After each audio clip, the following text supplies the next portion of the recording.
Então, o nosso tema hoje vai ser sobre as áreas da filosofia, mas antes eu vou fazer uma breve recapitulação do capítulo passado, né? O capítulo primeiro, o que é filosofia. Então, os autores, né, o Norman Geisler e o Feinberg, eles estão querendo dar uma definição de filosofia abrangente que cubra uma boa parte dos casos que se considera filosofia. Então, que não só contemple a filosofia analítica e que não só contemple a filosofia especulativa, né, ou continental, como muitos chamam, mas que cubra essas duas áreas. Então, a definição de filosofia abrangente, que não só diz o que a filosofia fez até agora, mas uma definição que determina o que a filosofia fez e fará, o que é a filosofia, foi a seguinte: a filosofia, portanto, é a análise crítica dos conceitos fundamentais da investigação humana, a discussão normativa de como o pensamento e a ação humana devem operar, bem como a descrição da natureza da realidade. Essa foi a conclusão deles a respeito de uma definição abrangente de filosofia. Então, agora nós vamos começar o capítulo 2, as áreas da filosofia. Então, se vocês estiverem aí com o texto, vamos prosseguir. Então, conforme a gente viu no capítulo 1, uma definição da filosofia é algo tanto difícil quanto controvertido. Até mesmo os profissionais do ramo discordam quanto à precisa natureza da filosofia. Apesar disso, a situação é bem diferente quando nos dedicamos a especificar as divisões ou áreas da filosofia. Aqui os filósofos estão geralmente de acordo entre si. Nesse capítulo faremos um levantamento dessas áreas principais para dar uma ideia de que tipo de questão caberá a cada domínio. Como notamos, há duas abordagens da filosofia, a analítica e a especulativa. Uma vez que nem todos os filósofos concordam quanto à validade de certas questões especulativas, muitos dos problemas mencionados abaixo são tidos por alguns como pseudo-problemas. Antes de nos voltarmos a uma discussão de cada área da filosofia, peço que notem que incluímos algumas das áreas mais recentes da investigação filosófica, tal como a teoria da ação. Embora esse livro não as desenvolva, as perguntas da teoria da ação são relevantes para diversas áreas da filosofia. Espero que o estudante, à medida que ganhe interesse pela filosofia, estude essas perguntas e problemas, além das discussões contidas aqui. Então vamos lá para a primeira área da filosofia, que eu acho que é a mais famosa, e aliás, eles colocam aqui, né, como a mais conhecida área da filosofia, que é a ética. Talvez a área mais conhecida da filosofia seja o estudo da ética. Dificilmente passa um dia sem sermos confrontados com questões ligadas à moral. Vou fraudar minha declaração de imposto de renda? O aborto é correto? Embora a filosofia geralmente trate de coisas abstratas, esse certamente não é o caso da ética. As questões da ética são perguntas práticas, problemas que afetam a vida diária. Embora o uso que o filósofo faz do termo ética se assemelhe, em muitos aspectos, ao uso comum da palavra, há também diferenças. Quando o cidadão fala de ética, usualmente se refere a uma coletânea de regras ou princípios, mediante os quais lhe são permitidos ou proibidos certos tipos de conduta. Por exemplo, quando falamos de ética pastoral, geralmente nos referimos a regras ou princípios que governam o comportamento do ministro em relação aos seus paroquianos ou demais ministros. Ou, se falamos da necessidade de haver ética nos negócios, referimos-nos a um código que regula, ou melhor, que deve regular as ações dos homens de negócio para com os seus fregueses, empregados e concorrentes. Os filósofos também empregam a palavra ética nesse sentido. Por exemplo, quando fala da ética cristã, o filósofo comumente se refere àqueles princípios que guiam as ações dos cristãos. princípios tais como aqueles registrados nos 10 Mandamentos e no Sermão do Monte. O filósofo, no entanto, também emprega a palavra em um sentido mais amplo. Quando faz esse uso mais geral, ele emprega o termo para denotar uma área da filosofia. Aqui, nesse contexto, a ética é uma matéria teórica. Pode ser distinguida das demais divisões da filosofia, principalmente por aquilo acerca de que teoriza. Enquanto o epistemólogo teoriza acerca do conhecimento e o esteta acerca da beleza, o filósofo moral está interessado na natureza da vida virtuosa, no valor supremo e na propriedade de certas ações e modos de vida. A ética é parcialmente uma atividade analítica ou metaética. A metaética denota a busca dos significados de certos termos-chaves que aparecem em enunciados éticos que, por sua vez, atribuem louvor ou culpa a ações. Uma lista parcial desses termos incluiria bom, errado, certo, responsável, deve e deveria. Muitos filósofos, no entanto, sustentam que a ética também é uma investigação normativa. Esses filósofos alegam que as teorias éticas recomendam, avaliam e justificam a escolha de certas ações. Avaliam objetivos e, em última análise, condutas de vida como moralmente valiosos. O especialista em ética está preocupado em fazer mais do que simplesmente descrever como agem as pessoas. Ele quer prescrever, ou seja, está interessado em apontar cursos de ação que devem ser seguidos ou louvados. Havendo destacado o caráter teórico da ética, não queremos sugerir, com isso, que ela não tenha relevância para as dificuldades práticas que confrontam o homem comum. Muito pelo contrário. A teorização ética quase sempre tem raízes nos esforços humanos para resolver problemas práticos imediatos. Aliás, o teste definitivo de qualquer teoria ética é sua capacidade de resolver os problemas práticos que deram origem à investigação. O filósofo moral coloca-se na posição de um homem ou de uma mulher apanhado em um dilema moral e procura princípios para orientar a ação apropriada. O que torna a tarefa do filósofo diferente daquela do homem comum é que procura sondar o problema mais profundamente. Não está interessado somente na ação certa, está interessado no princípio que justifica aquela ação. Ao passo que o homem ou a mulher comum desejam uma solução pessoal. O filósofo trabalha por uma solução que será universalmente, ou pelo menos geralmente, aplicável a situações semelhantes. Atualmente tem-se argumentado que princípios de ação universais ou absolutos são impossíveis.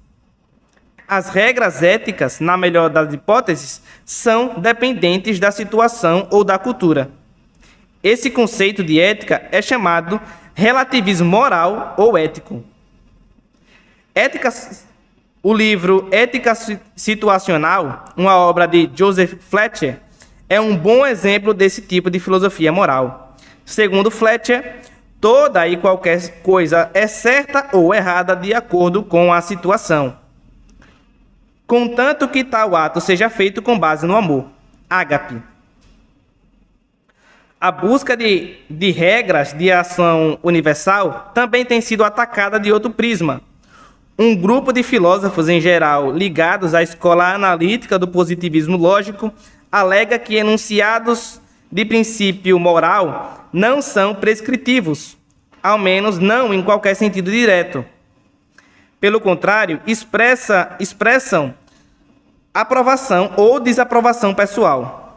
Dizer, portanto, matar é errado é meramente expressar aversão pessoal ao assassinato. É verdade que o enunciado recomenda uma política semelhante para outras pessoas, mas estas não estão obrigadas a concordar. Essa forma de teoria ética chama-se emotivismo e é exposta por A.G. Ayer e C.L. Stevenson. Essa parte assim da ética, ela é muito importante assim na filosofia e como eles falaram, né, é a área da filosofia mais famosa que tem. Todo mundo entra em contato com a ética. Basicamente todas as pessoas que se encontram com a filosofia, ele entra em contato de certa forma com a ética, né? Tipo, tem alguns colegas meus, né, que começaram a estudar filosofia e eles começaram logo por Nietzsche, né? E eles sempre estavam ligados àquela sempre liam, principalmente a genealogia da moral, por exemplo, de Nietzsche. E eles estão muito ligados, a princípio, à filosofia moral, já que ela permeia basicamente todos os filósofos. Eles comentam alguma coisa sempre. E um bom exemplo disso, e que é muito comum que a gente tire essas conclusões a respeito da ética, é que valores morais, né, aquilo que nós chamamos de valores morais, os fatos morais, eles são relativos à cultura e depende da sociedade onde a pessoa está. Mais para frente a gente vai ver sobre isso, né? Não hoje, né? Mas mais para frente. E um exemplo também de relativismo é o próprio emotivismo, né? Defendido pelo A.J. Ayer, que quando você fala, por exemplo, matar é errado, né? Você está expressando uma emoção. Como quando você diz matar é errado, na verdade o que você quer dizer é que eu odeio matar, né? Quando você diz que abuso é errado, você está dizendo que eu odeio abuso. Ou quando você diz que ajudar crianças carentes é bom, você está dizendo que eu gosto de ajudar pessoas carentes. E gosto, você reduzindo um enunciado ético a emoção, você o relativiza e torna subjetivo, né? Pois se trata de uma emoção sua e não de algo realmente no mundo. Mas, fala aí, Elan. Opa, pronto. Tá. Deixa eu acertar aqui, pronto, perfeito. Nessa parte que você falou que a ética e a moral são relativas a culturas e sociedades, né? Me lembra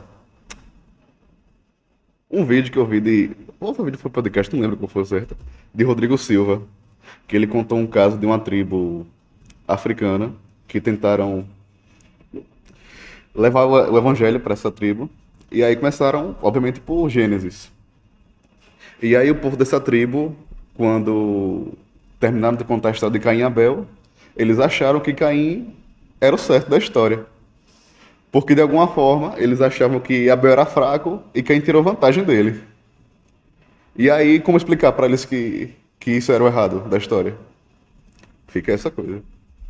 Bom, esse é um exemplo de dilema moral, né? Então, uma das soluções era que eu não vou entrar nisso aqui agora para que a gente possa prosseguir, mas que a gente vai entrar no futuro. Então, esse vai ser um tema futuro aí para a gente se trabalhar, já que é realmente um tema relevante tratar disso, dessa questão de como as culturas interagem em relação à moral.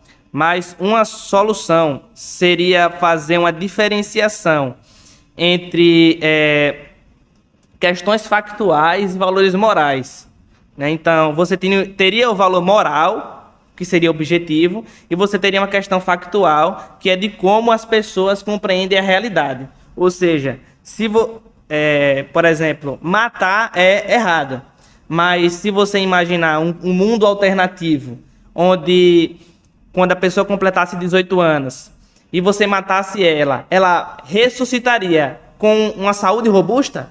Então, nesse mundo alternativo, embora matar em outras situações seja errado, matar nessa situação seria permitido. Não porque matar é certo, mas porque existe um fator na realidade que que faz com que isso seja permitido. Entendeu? Então, eu vou... Essa questão da relatividade a respeito da moral, a gente vai ver mais no futuro. Mas que é uma questão muito importante mesmo na filosofia. Bastante relevante. Vamos lá agora para a filosofia social e política.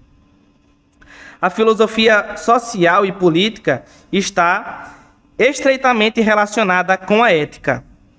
Enquanto a ética diz respeito às ações dos indivíduos, a filosofia social e política está interessada nas ações de um grupo ou sociedade. As reflexões filosóficas a respeito da sociedade, grosso modo, encaixam-se em duas classes distintas, porém estreitamente relacionadas entre si. A primeira classe procura examinar por que a sociedade é como é. Por que a guerra, o crime e a pobreza existem? Se essas reflexões forem rastreadas e classificadas, será descoberto que fazem parte das disciplinas como psicologia... Por que a guerra, o crime e a pobreza existem? Se essas reflexões forem rastreadas e classificadas, será descoberto que fazem parte das disciplinas como a psicologia, antropologia, sociologia, ciência política e ciência econômica. A segunda classe de reflexões filosóficas sonda os objetivos da sociedade e o papel que o Estado pode desempenhar na realização desses objetivos. Esse segundo tipo de investigação chama-se filosofia social ou política. Deve-se destacar que, embora os dois tipos de investigação diferenciados acima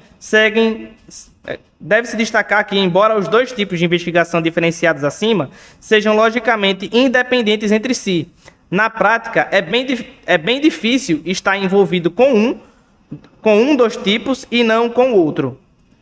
Alguém pode ser um sociólogo sem se preocupar com a filosofia social e política, ou se dedicar à filosofia política sem ser um economista ou cientista político. Em geral, porém, é difícil separar essas disciplinas tão nitidamente.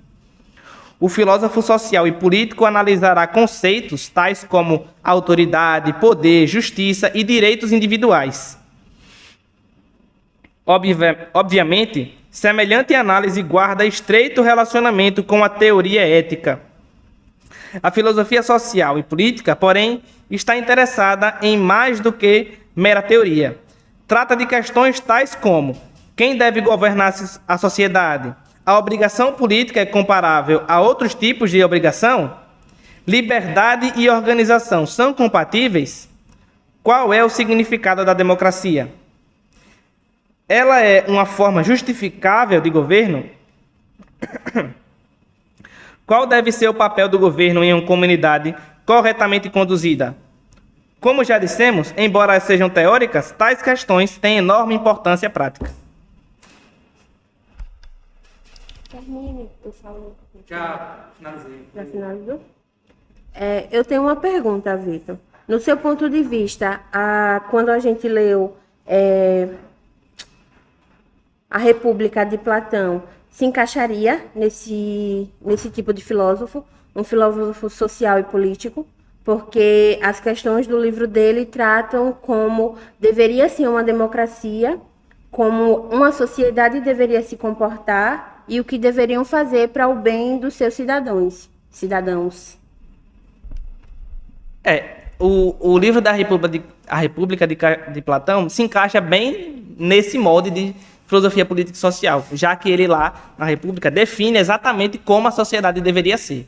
Então, sim, a República de Platão é um exemplo assim de filosofia política e social, né? Que ele já está determinando como os governantes devem agir, quais governantes devem existir e como é que deve ser a sociedade. A educação para homens e mulheres, enfim. Então, lá está tudo determinado, de certa forma. Mas, a partir disso, eu posso dizer que ele era um filósofo social e político ou existia mais coisa? Na filosofia de Platão, você tem uma filosofia política, né?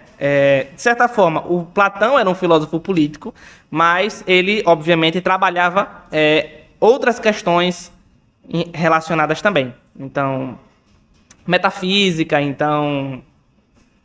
e por aí por diante. Mas, sim, o Platão, ele tem, sim, uma filosofia política que está na República. Vamos lá. A estética, agora. A estética é parte essencial da teoria dos valores ou axiologia. Em alguns pontos, toca também em questões éticas ou sociais e políticas.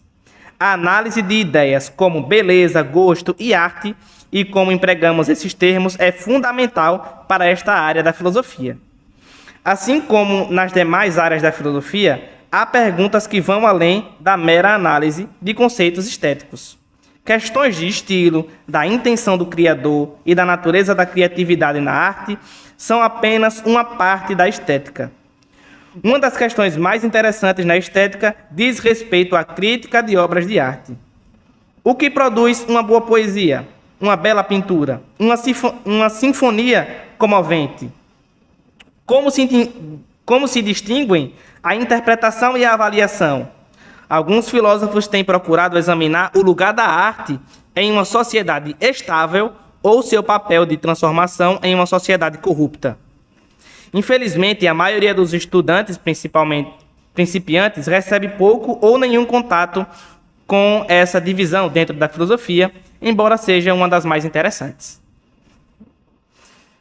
Vamos agora para uma das áreas mais fundamentais da filosofia, a lógica. Em certo sentido, a área mais fundamental da filosofia é a lógica, uma vez que a filosofia é uma investigação lógica e uma vez que a lógica expõe sistematicamente as leis do pensamento e da argumentação. A maioria das pessoas não emprega argumentos lógicos e dedutivos com premissas e conclusões estruturadas. Isso não quer dizer que seus argumentos não possam ser, assim, resumidos. Na discussão comum, porém, semelhante formalização é desnecessária. Portanto, há necessidade de princípios lógicos mediante os quais possamos avaliar argumentos informais. Portanto, há necessidade de princípios lógicos mediante os quais possamos avaliar argumentos informais. A maioria dos cursos da lógica começam com uma discussão de falácias informais, ou seja, de erros de argumentação cometidos no discurso comum. Embora isso de fato aconteça em faculdades nos Estados Unidos, né, infelizmente não parece ser o caso no Brasil. Né? Eu acho que a área de filosofia informal, ou da lógica informal, inclusive isso aqui é uma opinião minha, né? Que inclusive tem um livro em português que eu até posso emprestar para vocês, que é a filosofia, o Lógica Informal do John Walton. John Walton? Douglas Walton. Eu confundi o John Walton, que escreveu sobre o Gênesis, e o Douglas Walton da filosofia da lógica informal. Mas a lógica informal lida com esses exemplos de erros de raciocínio muito comum, né? E eu até vi uma palestra do César Mortari, um tempo atrás, né, que, embora seja bom esses guias de lógica informal, o ser humano sempre inventa uma forma nova de errar. Mas, fica à vontade aí, ela. Então, olha, bota aqui em cima, achei que fica melhor, que não fica tremendo o microfone. Pronto, aí eu vou falar sobre duas coisas por enquanto. Antes de falar sobre estética, que me lembrei quando eu invadi a aula da mulher, né, para ver a aula de arte dela, e durante a aula de História da Arte, você vê que diversos períodos da Grécia Antiga até a Roma, quando estava lá com os primeiros cristãos lá, o conceito de belo e de arte muda. Você começa na Grécia com realmente o conceito do belo, de ter aquele corpo sarado, bonito, todo trincado. E com o passar do tempo, meio que esquece isso da Grécia e começa a ser mais um corpo mais, como posso falar, esguio lá na Roma. Ainda é um corpo atlético, mas não tão exagerado nos músculos como era na Grécia Antiga. E com o passar do tempo ainda, passa mais tempo, aí começa a ter mais cristãos lá naquela região. E eles começam uma arte que, como o ser humano é imperfeito, não presta para nada, é um pecador imundo, tem uma feiura quando vai representar o ser humano. É uma cor única só, é todo mundo normal, todo mundo igual, parece todo mundo clone, porque eles começam a ver que quem realmente era perfeito e único era só Deus, e ninguém mais. E aí Esse é meu comentário sobre a estética. Excelente, excelente. Um ótimo comentário. Mas você quer falar algo mais sobre a lógica ou espera? Eu vou esperar acabar o tema. Mas, realmente, sobre a estética é interessante esse desenvolvimento, né? Mas o comentário, o que a gente deve se perguntar, nesse caso, é se existe um princípio geral de belo que rege todo esse desenvolvimento da estética.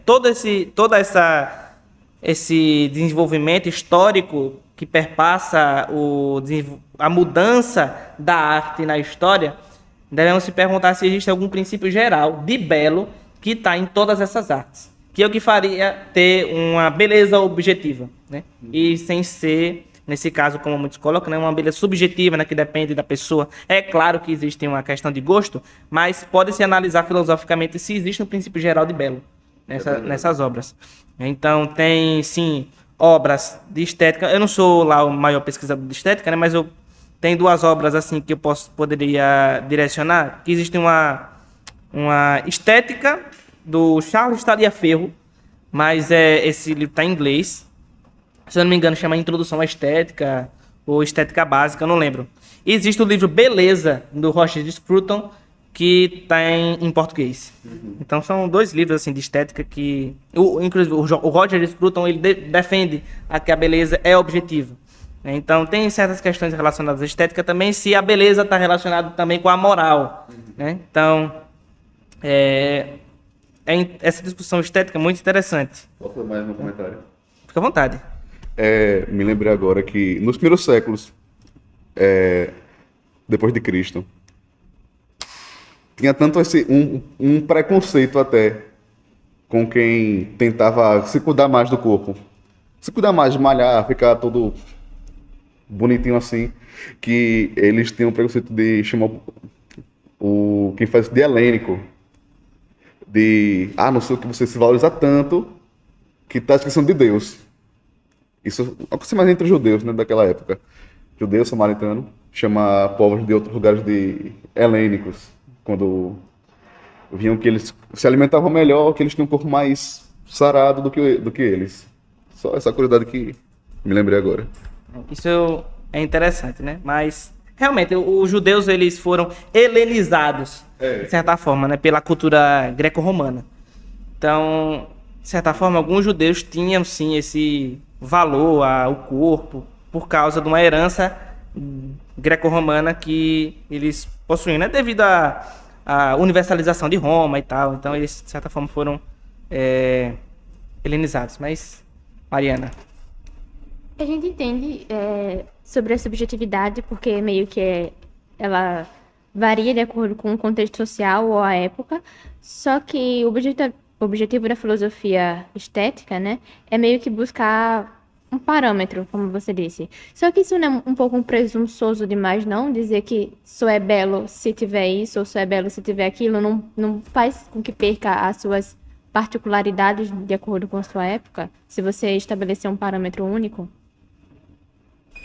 Cara, essa pergunta foi excelente, viu? Caramba, e Mariana fala pouco, viu?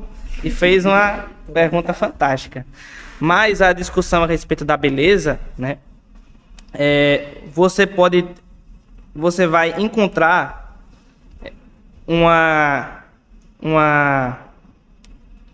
se você encontrar uma beleza objetiva, nesse caso, você vai fazer igual como nós fizemos no primeiro capítulo, de tentar dar uma definição para a filosofia, por exemplo. Uma definição que caracterize bem a filosofia.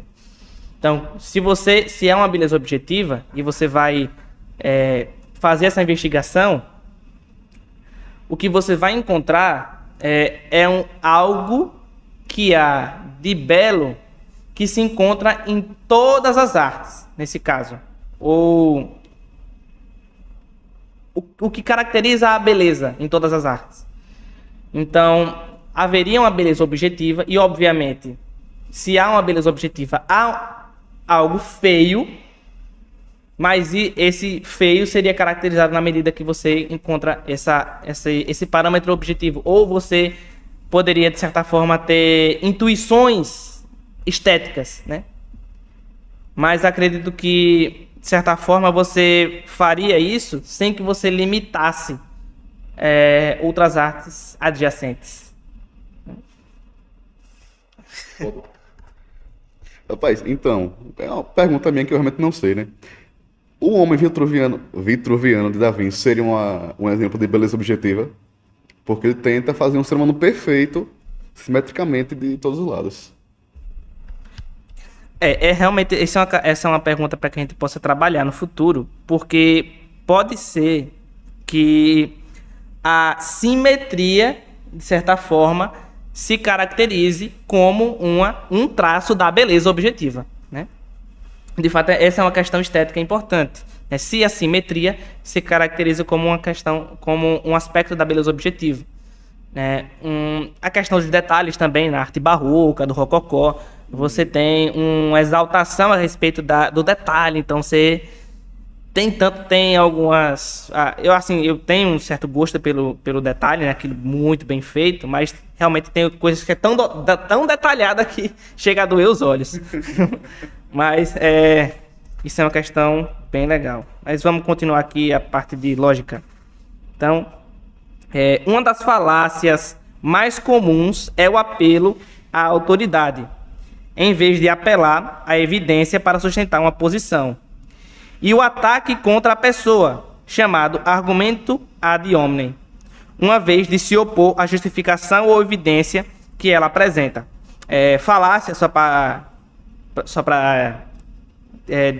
deixar mais claro, falácia vem do latim, né? Fallax, que significa engano, né? Ou seja, argumentos falaciosos é um argumento que parece verdadeiro, mas no fundo ele está errado, né? Então, de certa forma, identificar argumentos falaciosos dá um pouquinho de trabalho, porque, a depender do filósofo, ele argumenta tão bem que a falácia está muito escondida. Então, você tem que ali realmente estar penando para descobrir. Vamos lá. Por exemplo, apelar ao testemunho do meu pai para apoiar minha crença na rotação da Terra ou na existência do Papai Noel é um exemplo de apelo à autoridade. Tal apelo não é válido quanto a autoridade...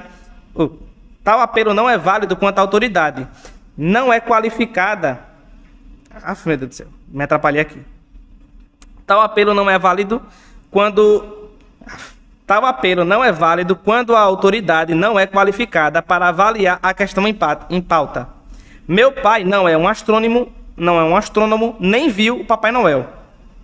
A falácia ad hominem pode ser comumente observada nos tribunais de justiça.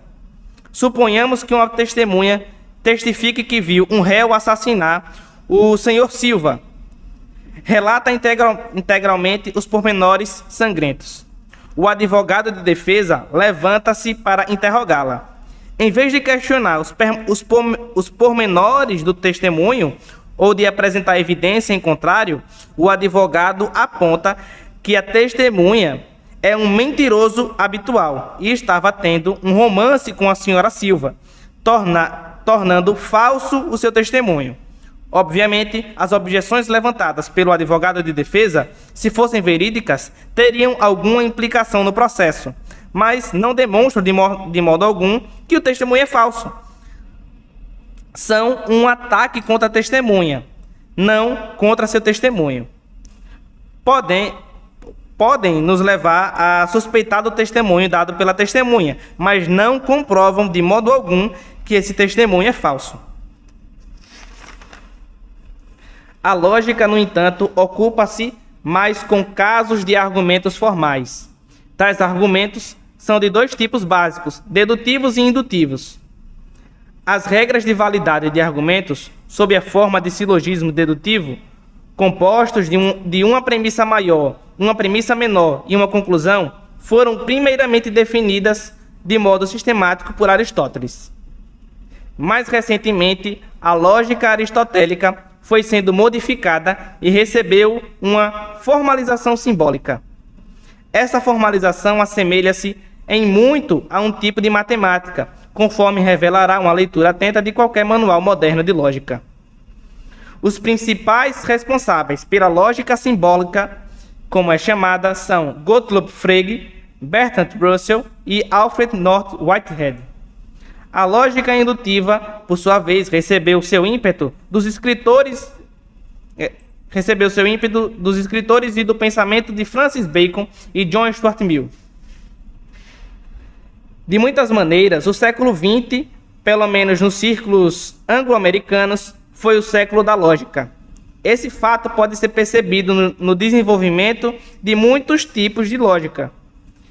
Embora os tipos de perguntas e questões que as novas lógicas levantaram tenham sido discutidos anteriormente na história da filosofia, os filósofos viram na formalização da lógica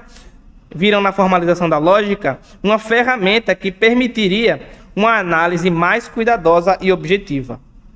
Há pelo menos 3 dessas lógicas que merecem ser mencionadas. A primeira é a lógica modal. A lógica modal trata das 3 modalidades filosóficas principais: a impossibilidade, a contingência e a necessidade. Alguns filósofos interpretam essas modalidades sob a perspectiva dos mundos possíveis. Impossibilidade significa que uma proposição é falsa em todos os mundos possíveis. Necessidade significa que uma proposição é verdadeira em todos os mundos possíveis. Contingência significa que uma proposição é verdadeira em pelo menos um mundo possível. As lógicas deôntica e doxástica são as 2 outras que merecem menção.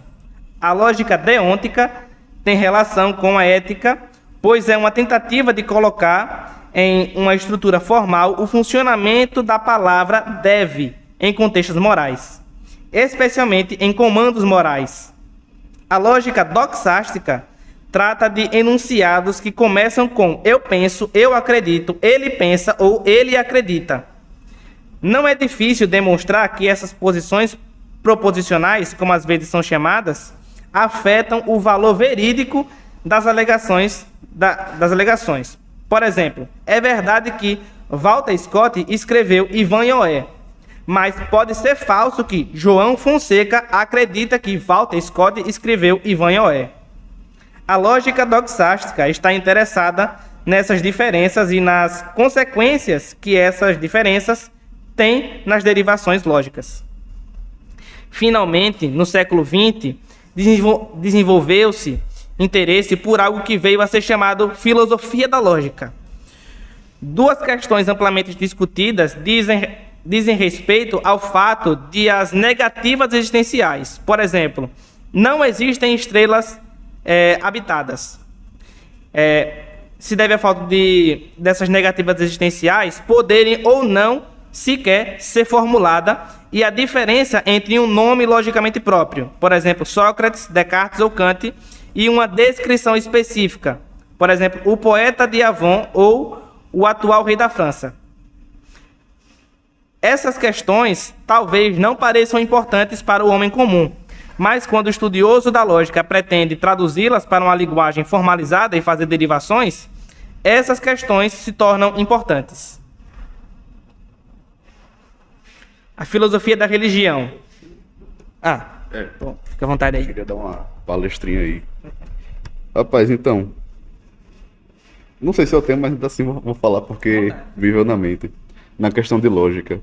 Eu aqui nesses meus 2 anos e pouco na UFES, eu percebi que o povo, os discentes, né, do CCET, na maioria, e alguns do Decomp, eles são bem lógicos.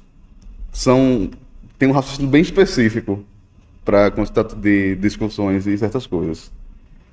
E outras pessoas de outros departamentos, não sei de filosofia, porque eu só conheço o Vitor e Thierry, mas outros departamentos de humanas, assim, eles são levados mais pela emoção do que pela lógica, do que eles sentem sobre o assunto, do que realmente o que ele é. Aí fica, enfim, às vezes complicado falar com essas pessoas. Eu só queria comentar isso. Opinião minha. E, assim, eu vou ter que concordar com isso, realmente. Infelizmente, as áreas de sociologia, de história, elas estão, de certa forma, tão imbuídas em um certo desconstrutivismo que muitos deles rejeitam, inclusive, a lógica, né? Exatamente. Rejeitam a lógica como sendo ocidental, aliás, europeia, né? quando na verdade os lógicos em geral acreditam que a lógica ela expressa as regras gerais do raciocínio que estão no mundo inteiro, que estavam no passado em todos os lugares do mundo, estão no presente em todos os lugares do mundo e estarão no futuro, né? No caso das pessoas que rejeitam a lógica, né, eu acho que é impossível rejeitar a lógica, porque quando alguém diz que a lógica não funciona, por exemplo, ela já está usando lógica porque o que ela está fazendo é um raciocínio disjuntivo, ou seja, ela está dizendo ou eu estou certo ou você está errado. Você está errado, portanto, eu estou certo. Ou seja, isso já é utilizar lógica, entendeu? De certa forma, a pessoa já está utilizando a lógica para argumentar que a outra pessoa está errada. Caso contrário, você fica preso nos seus próprios pensamentos e você nunca vai ter acesso a nada das pessoas que estão lá fora, né? Então, realmente, a lógica é extremamente importante. Infelizmente, existem pessoas que negam, né? Mas, enfim, vamos lá para a filosofia da religião. As questões características da filosofia da religião se desenvolvem a partir do escrutínio intensivo e intelectual das religiões vivas. É necessário distinguir o filósofo da religião do historiador da religião, daquele que se ocupa das religiões comparadas e do teólogo. O historiador da religião procura descobrir a origem e o desenvolvimento das religiões. Se uma determinada religião se desenvolveu de temores vinculados com o eclipse do Sol, o historiador da religião documentaria esse fato e os efeitos desse temor sobre todo o corpo da crença. Mapearia a história religiosa do grupo, notando que, originalmente, os adoradores reconheciam 10 divindades, mas com o tempo o ritual se centralizou em um único Deus Supremo. O pesquisador das religiões comparadas está interessado nas semelhanças entre as religiões. Ele acha digno de nota o fato de todas as religiões, ou a maioria delas, terem uma crença em um poder, princípio ou ser supremo. Informações obtidas do historiador da religião ou do pesquisador das religiões comparadas são com frequência importantes para as investigações do filósofo da religião. Mas o filósofo da religião geralmente começa sua tarefa por onde essas atividades terminam. O filósofo está interessado em analisar e avaliar as informações para descobrir o que significam, se são verdadeiras. A atividade do filósofo da religião também é diferente daquela do teólogo. O teólogo se interessa por questões filosóficas que dizem respeito à sua disciplina e se ocupa com assuntos históricos, textuais e exegéticos. Quando o teólogo trata da natureza geral da religião e do conhecimento religioso, o interesse do teólogo e do filósofo da religião são idênticos. Quando, porém, o teólogo estuda o desenvolvimento de uma doutrina ou a interpretação de um texto, os dois divergem. Que tipos de perguntas são o objetivo do filósofo da religião? A primeira questão examinada na filosofia da religião, usualmente, é a própria natureza da religião.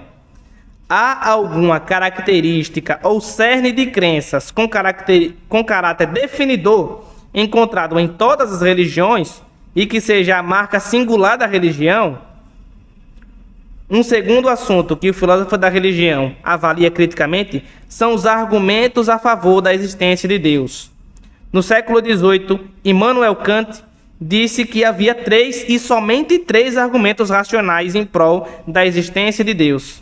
São os argumentos ontológicos, cosmológicos e teleológicos. Os filósofos da religião subsequentes acrescentaram um 4º argumento, o argumento moral. É interessante que um grupo de filósofos da religião, conhecidos como ateólogos, desenvolveu várias provas ateístas, ou seja, argumentos que procuram provar que Deus não existe. Um terceiro assunto tratado pelo filósofo da religião é a discussão dos atributos de Deus.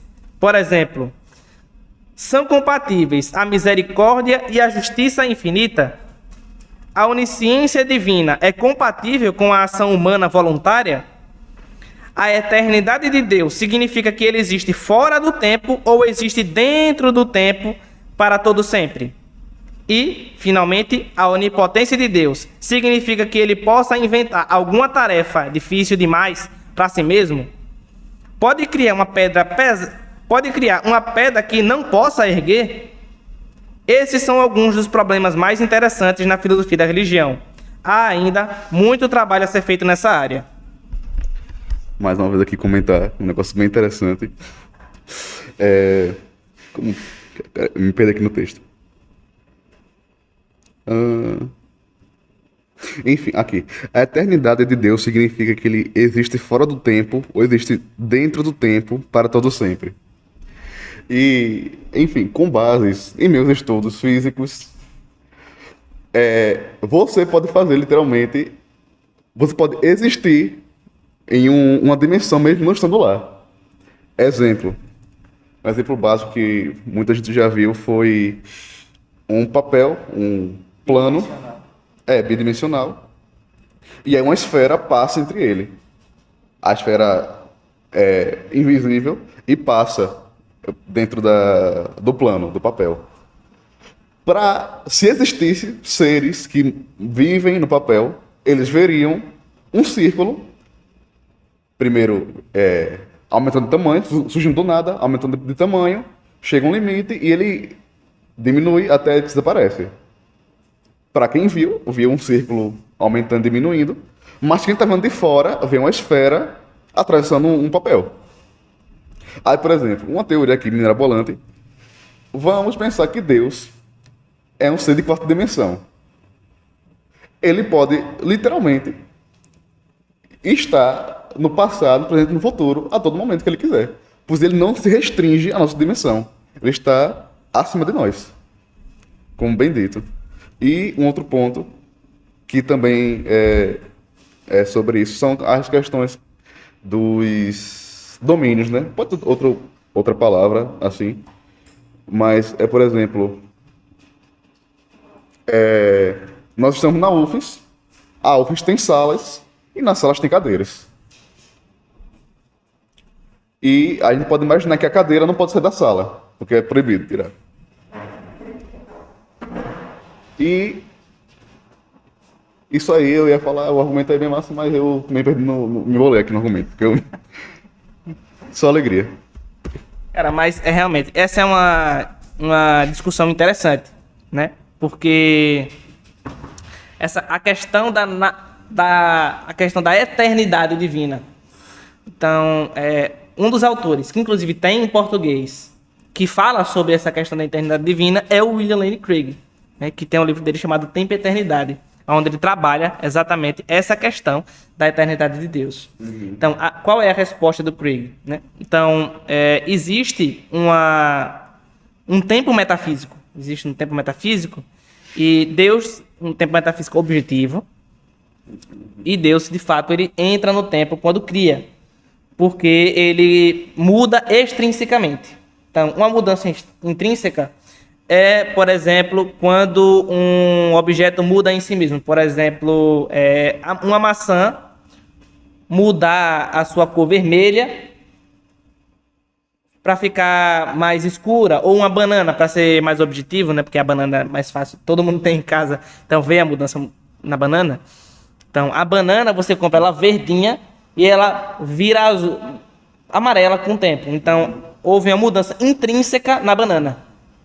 Uma mudança extrínseca é quando algo muda em relação a outra coisa. Por exemplo, em um momento você foi mais baixo do que sua irmã e depois você se tornou mais alto do que ela. Então, houve uma mudança extrínseca em relação a outra pessoa. No caso de Deus, quando ele cria, ele muda extrinsecamente porque ele passa a ter uma relação extrínseca com os seres criados, no sentido de que eles são criados por alguma coisa. Então, ele tem uma mudança extrínseca. E mudanças extrínsecas exigem tempo. Então, quando Deus cria, assim, eu estou tentando expor o argumento do Craig, mas de fato, quando Deus cria, ele acaba entrando no tempo porque ele tem mudanças extrínsecas.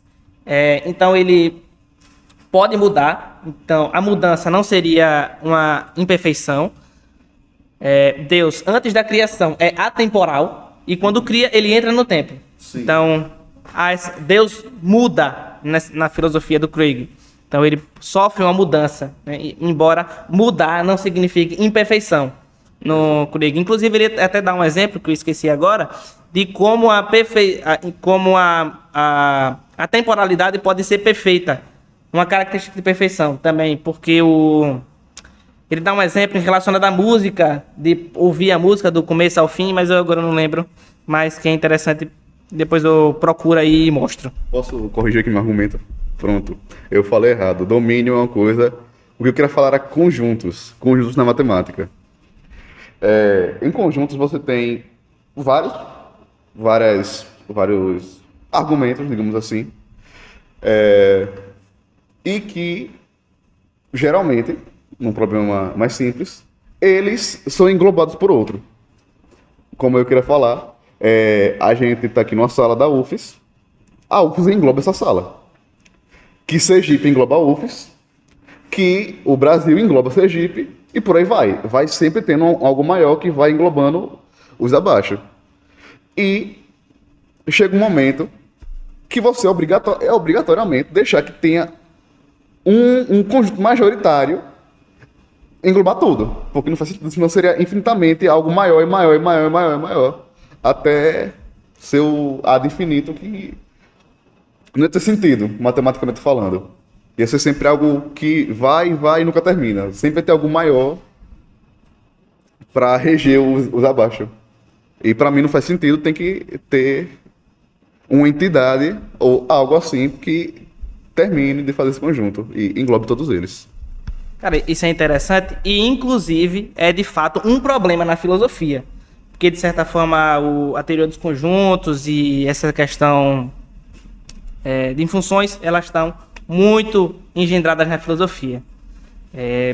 Isso aí que você falou é um paradoxo que apareceu ali com Bertrand Russell, né?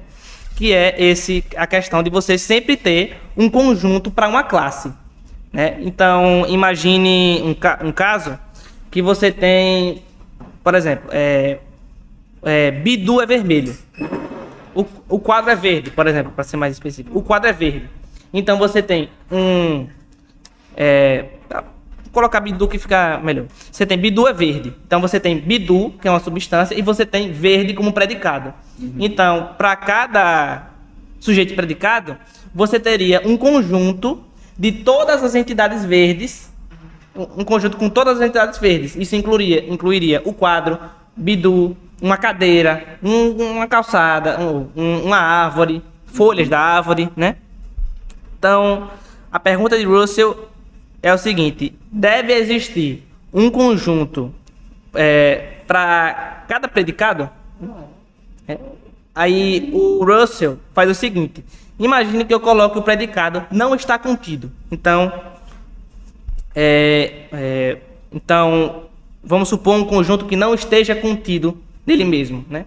Cada conjunto não está contido nele mesmo. Então você teria um conjunto de todos os conjuntos que não estão contidos nele mesmo. E por definição, esse conjunto teria de estar contido nele mesmo. Ou seja, a conclusão é que não pode haver esse conjunto maior, né? Então, existe de fato um argumento dos conjuntos, que é um argumento para a existência de Deus, né? Mas a questão do conjunto maior de todos, muitos matemáticos e filósofos acham que não existem. Isso, inclusive, está em concordância com muitos filósofos cristãos também que concordam com isso. O Craig coloca isso, outros também vão colocar isso, né? Como não existe esse conjunto maior de todos. E vamos lá. Um terceiro assunto tratado pelo filósofo da religião, aliás, uma quarta área em que o filósofo da religião tem interesse é o da linguagem religiosa. Realmente, embora o assunto sempre tenha gerado controvérsia, Tomás de Aquino tinha muita coisa para dizer sobre a questão. Nesse último meio século, alguns filósofos têm argumentado que a linguagem religiosa ou a conversa sobre Deus não faz sentido. Na realidade, a verdade e a falsidade não podem de modo algum ser atribuídas a enunciados a respeito de Deus, já que não tem sentido. Finalmente, um assunto perene para o filósofo da religião é o problema do mal. Embora possa ser considerado em nível puramente conceitual, a maioria de nós tem conhecimento existencial desse problema, ou seja, em nossa experiência.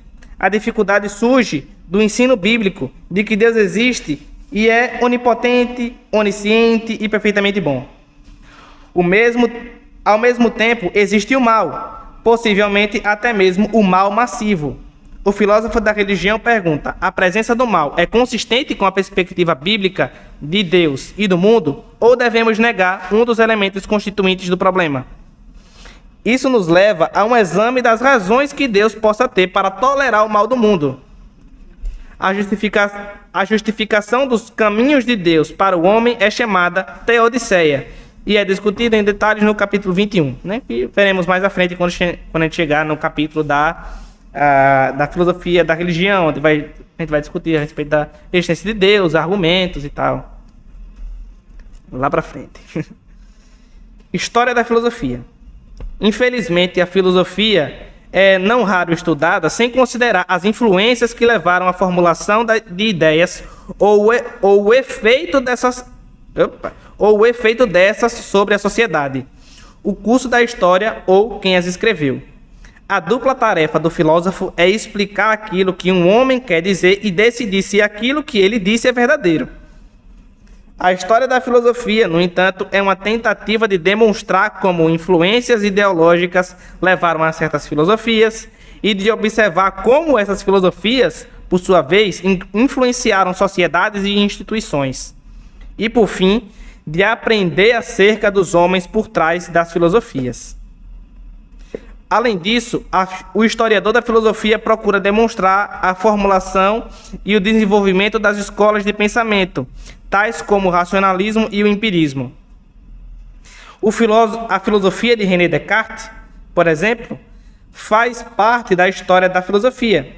Queremos saber não somente o que Descartes disse, e se o que disse era verdadeiro, mas também algumas coisas a respeito dele e do pensamento cartesiano subsequente. A época de Descartes exaltava-se a razão e depreciava-se a razão, a época de Descartes exaltava-se a razão e depreciava-se a experiência. O conhecimento que Descartes tinha da matemática influenciou seu pensamento filosófico? De que maneira? O treinamento que Descartes recebeu em La Flèche, a escola jesuíta, em que entrou com a idade de 10 anos, foi importante no seu desenvolvimento filosófico? De que maneira Descartes influenciou racionalistas subsequentes, tais como Spinoza, Leibniz e Kant? O pensamento de Descartes tem sido um fator importante no desenvolvimento da filosofia contemporânea? Todas essas são perguntas às quais o historiador da filosofia procura dar resposta. Filosofia da história.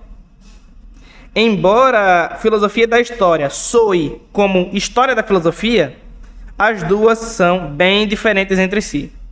A filosofia da história é a reflexão crítica acerca da história como ciência, incluindo tanto elementos analíticos quanto especulativos.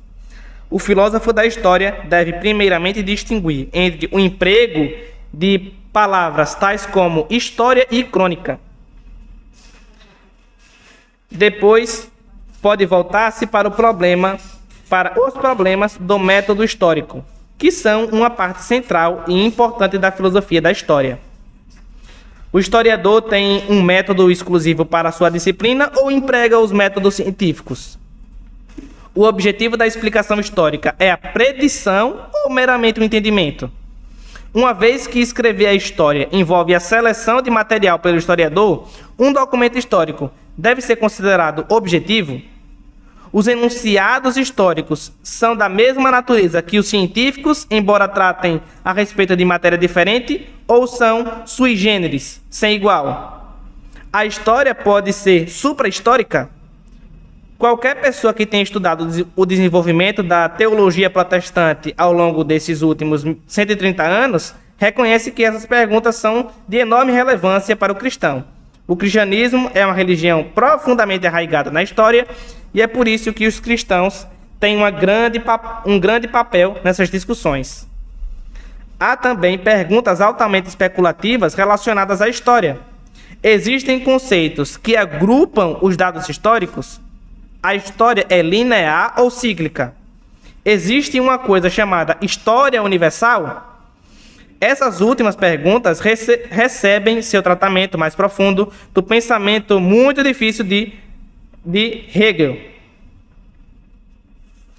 Filosofia da ciência. O relacionamento entre a ciência e a filosofia da ciência é muito semelhante àquele que a história e a filosofia entre a filosofia da história.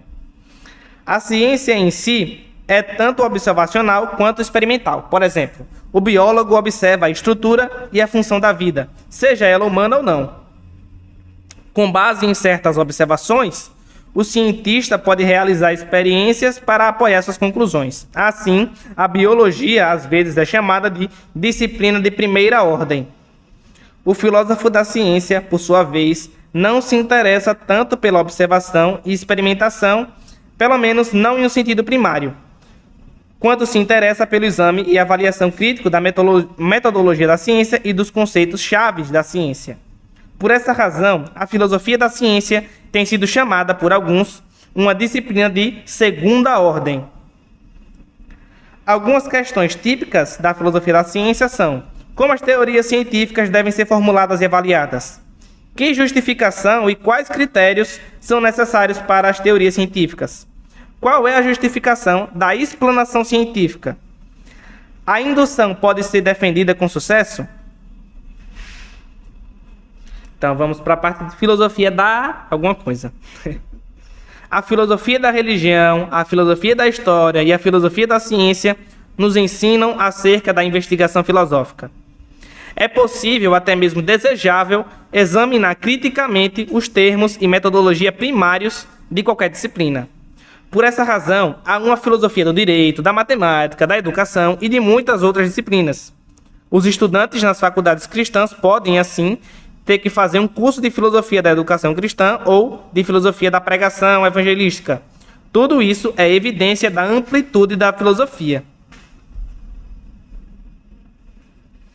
Epistemologia. A epistemologia, ou a investigação da origem e da natureza do conhecimento, é uma das principais áreas da filosofia. Como conhecemos alguma coisa? Quando a alegação de que alguém sabe se justifica, é possível conhecimento certo, indubitável, acerca de qualquer coisa? A percepção sensorial nos fornece informações fidedignas acerca de um mundo de objetos físicos? Temos consciência direta do mundo físico? Nossas percepções dos objetos são idênticas a esses objetos? As perguntas da epistemologia não são as mesmas da psicologia ou da ciência natural, embora aqui também certos resultados dessas duas ciências possam ser relevantes ao epistemólogo. Então, a epistemologia realmente é uma das áreas da filosofia assim, que são mais importantes, porque ela discute a respeito das questões mais fundamentais a respeito do conhecimento. Ela quer informar realmente aquilo que pode ser conhecido e como você conhece as coisas. Então, a epistemologia, pelo menos eu acho, uma das disciplinas que todo mundo que faz filosofia deve se debruçar de alguma forma. Fica à vontade. Quando você falou da percepção do objeto e a percepção do objeto que tem pra gente, me lembrou da minha aula de astrofísica que eu tive. Meu professor contou a história de como o nosso olhar ele evoluiu para que quando a gente olhasse para o céu, se sentisse relaxado.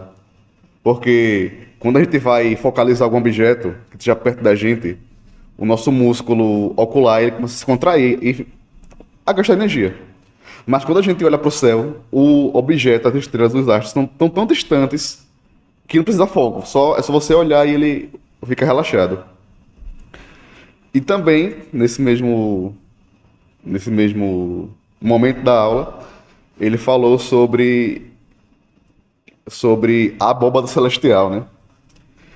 que as pessoas antigas, né, das antigas civilizações, acreditavam que todas as estrelas estavam fixas no céu, mas com intensidades de brilho diferentes uma da outra. Após anos, depois disso, descobriram que não era isso, que só tinha só uma estrela no nosso sistema solar, o resto estava milhões de quilômetros de distância. Bilhões, por aí.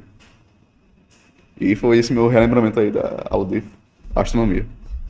Não, mas essa questão aí do relaxamento, do músculo ocular, ela pode se relacionar com a questão que inclusive a gente teve a matéria do passado, epistemologia, que o Michael Hilmer, ele entrou nessa discussão se o que você percebe é só uma imagem na sua cabeça, ou seja, você percebe um objeto, né?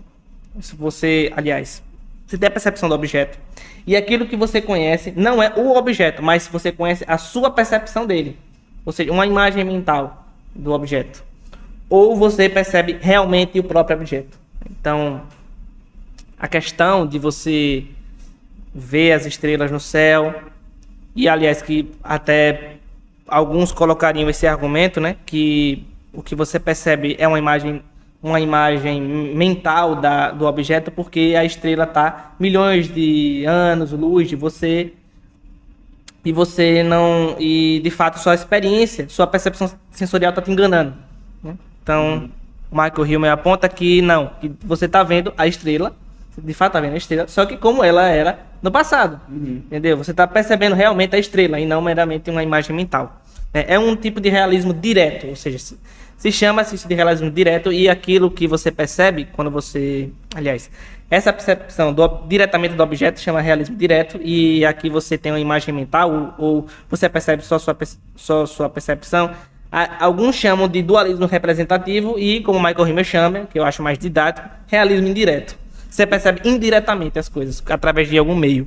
No caso, o que seria esse dualismo representativo mesmo que você falou? O dualismo representativo é que quando você, eu olhei para o microfone, eu olhei para o livro, eu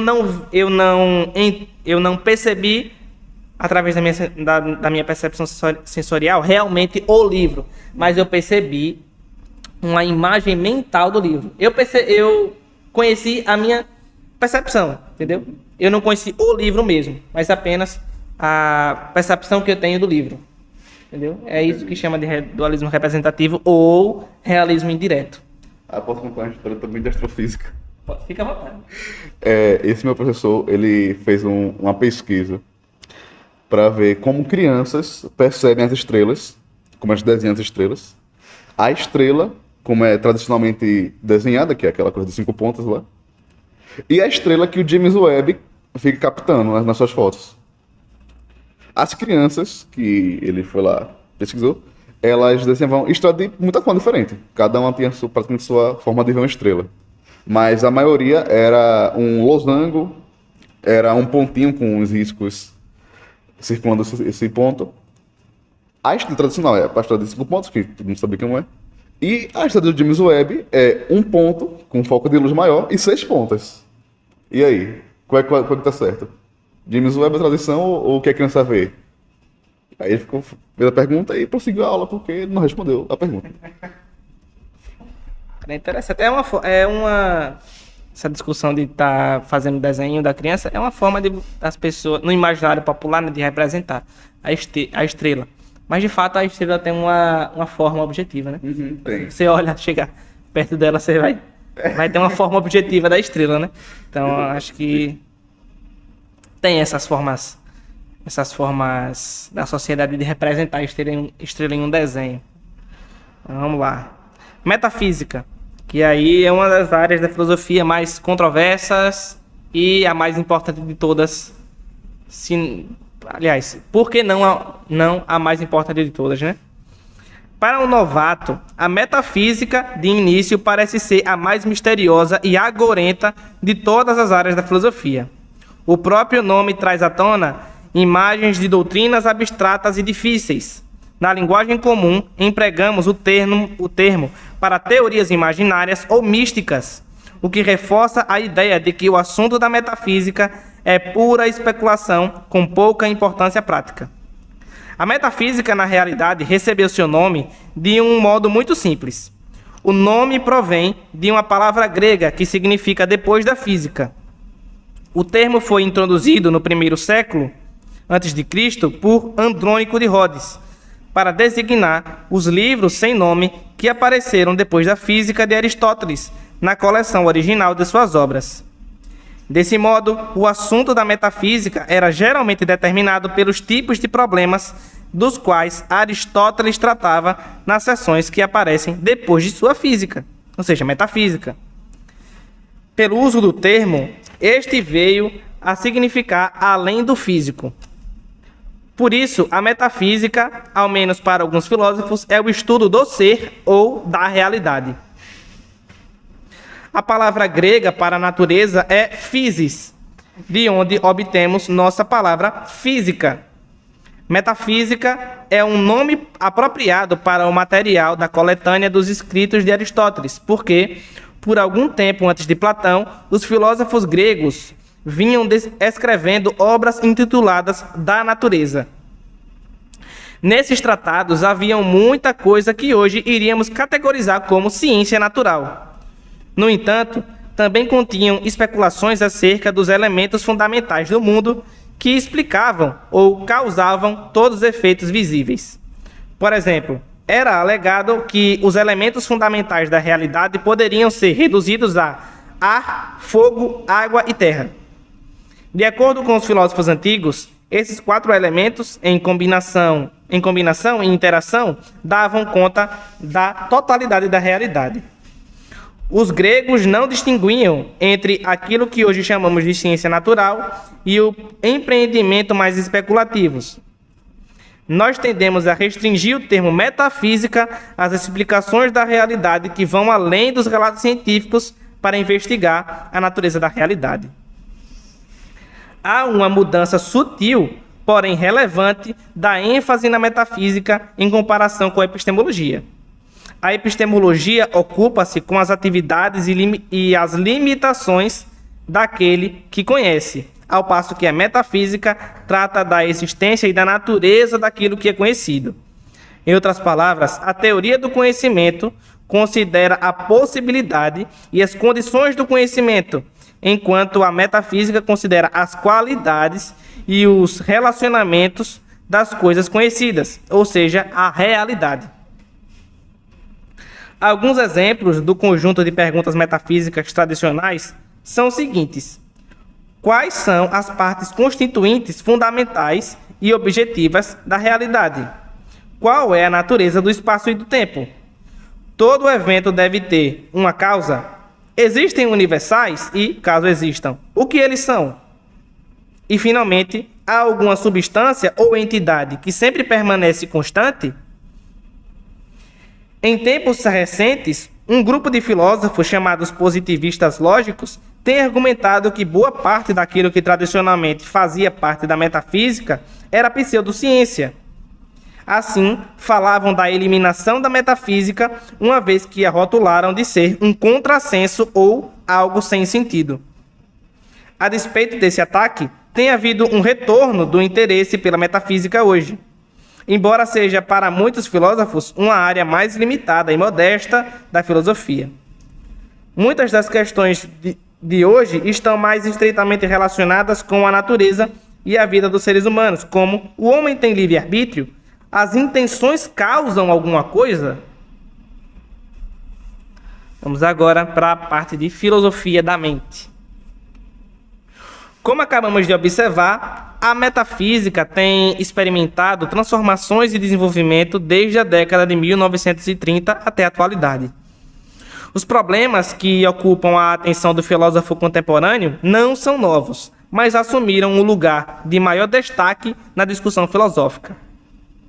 Uma das consequências desse desenvolvimento é a maior importância da filosofia da mente. Essa área da filosofia havia sido tradicionalmente uma parte da metafísica e às vezes ainda é considerada assim. No entanto, com o nosso conhecimento mais amplo do cérebro humano e da física, a filosofia da mente tem recebido maior atenção. Algumas das perguntas centrais são as seguintes: há de fato um nível da realidade que podemos chamar de mental? Em caso afirmativo, quais são suas marcas distintivas? Em caso negativo, a consciência está meramente associada a estados do cérebro? Como a mente e o corpo se relacionam? De que maneira as máquinas se assemelham aos seres humanos? Podemos produzir inteligências artificiais que funcionem como mentes? Então, essa questão da filosofia da mente, principalmente esse último ponto, se você pode produzir inteligências artificiais que funcionem como mentes. É uma questão da filosofia... esqueci o nome agora. Enfim, mas a filosofia da tecnologia, basicamente. Que alguns filósofos interpretam que a mente, ela emerge da complexidade do cérebro. Então, quando o cérebro ele tem uma determinada complexidade, aparece uma mente ali. Então, se as coisas são dessa forma, então, em algum ponto do momento do avanço tecnológico, da robótica, os robôs passarão a ter mentes. Então, inclusive, o John Searle fez um experimento mental chamado do quarto chinês, que busca refutar essa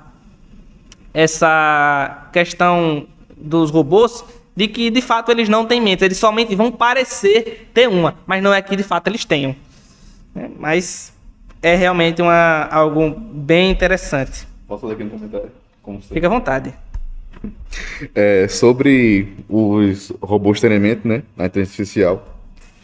Duna, muito bom esse livro, por sinal, essa franquia de livro. Ela trata em uma parte sobre isso, que no futuro, bem distante, mais de 10 mil anos no futuro, os humanos conseguem fazer uma máquina perfeita que pensa, age por si só e se multiplica. Pode criar outras. E aí, ela se revolta contra a humanidade, cria um planeta só para eles e começa uma guerra contra os humanos para exterminar eles. E aí começa uma guerra entre os dois, a humanidade e as máquinas, que o nome é Jihad Butleriano. E que os humanos ganham. Eles param de usar totalmente tecnologia complexa e o mundo regride em tecnologia. Não se pode virar crime você ter uma inteligência artificial, algum robô. Tudo volta a ser mecânico. Não existem mais armas também. Toda briga no murro, na faca, em Duna. E é isso aí, eu acho interessante porque esse negócio foi feito anos atrás, antes de Senhor dos Anéis, por sinal. Eu achei isso bem interessante. Bom, vamos supor um cenário assim no mundo real, que de fato aconteceu isso, né?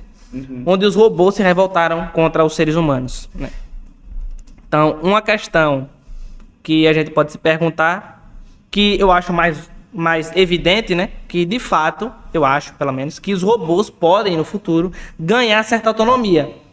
Autonomia o suficiente para construir outros robôs e para se curar, né?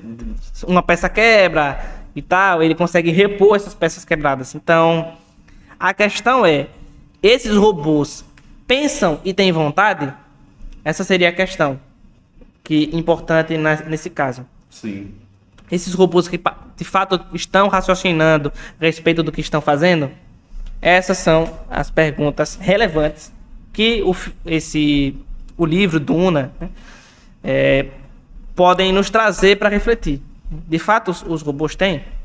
O John Searle, que eu citei, ele dá um experimento mental chamado quarto chinês, onde ele... Eu não vou expor o exemplo, mas vou dizer do que se trata, né? Que é basicamente que há uma pessoa dentro de um quarto com ideogramas chineses que ele não conhece e tem um dicionário de chinês aonde ele pode dar, aonde de um lado do quarto entra perguntas e do outro ele vai botar para fora as respostas, e quando entra perguntas ele vai utilizar o dicionário para responder mesmo sem saber chinês. E do outro lado ele vai sair as perguntas que ele mesmo não sabe o que ele escreveu. E você de fato tem alguém respondendo perguntas que ele não entende. Ou seja, a pessoa se comporta como se soubesse, mas não sabe.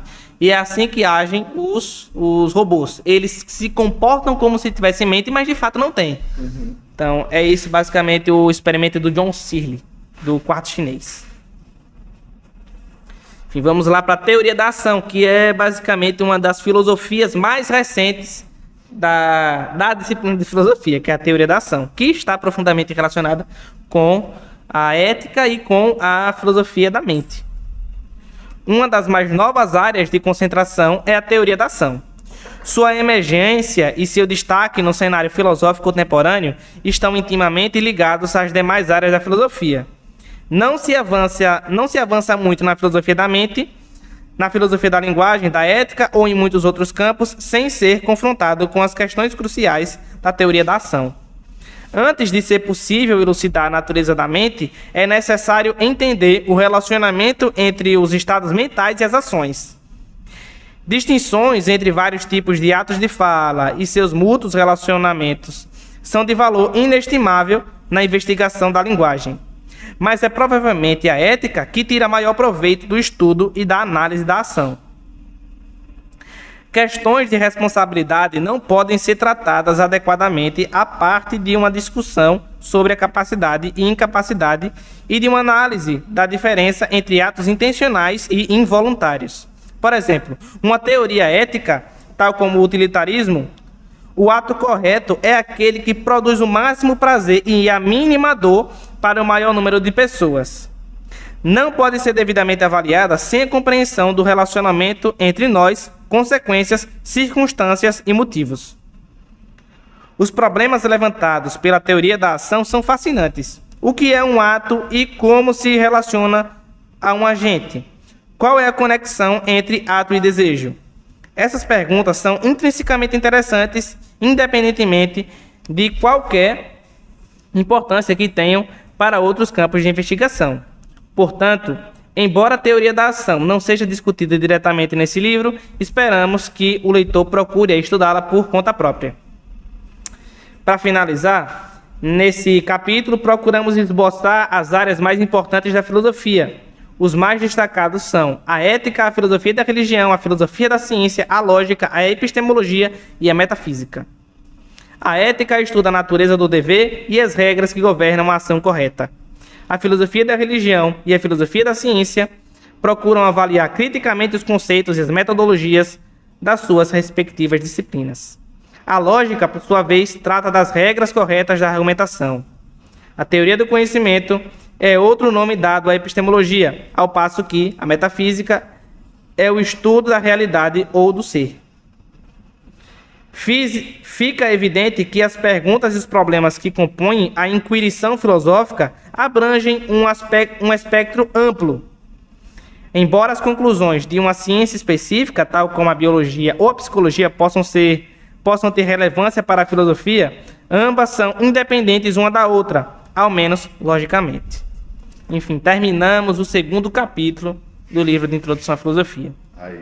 Então, tem aí a bibliografia recomendada e algumas perguntas para consolidação, para que vocês possam se fazer depois e tal. Então, o áudio do gravado vai finalizar por aqui.